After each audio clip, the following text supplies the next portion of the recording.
ত্রয়োদশ জাতীয় সংসদের সদস্যদের শপথের দিন জামায়াতে ইসলামীর এমপিরা সংস্কার পরিষদের সদস্য হিসেবে শপথ নিলেও বিএনপি প্রতিনিধিরা এই শপথ না নেয়ার ঘোষণা দেন। এ নিয়ে শুরু হয় নানামুখী আলোচনা ও কথার লড়াই।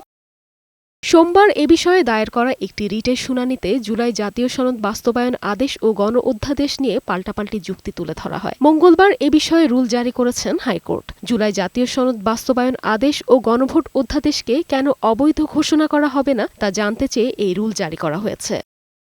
এই সময় গণভোট অধ্যাদেশের তফসিলে যে ৩০টি ঐক্যমতের ভিত্তিতে সংস্কার প্রস্তাব দেওয়া হয়েছিল তা নিয়েও প্রশ্ন তোলেন হাইকোর্ট।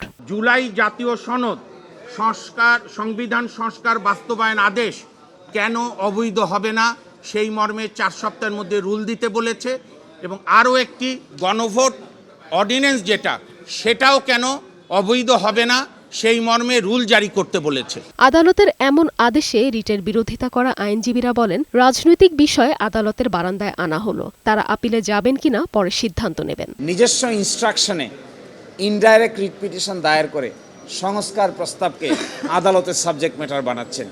এটার নাম হলো দ্বিচারিতা।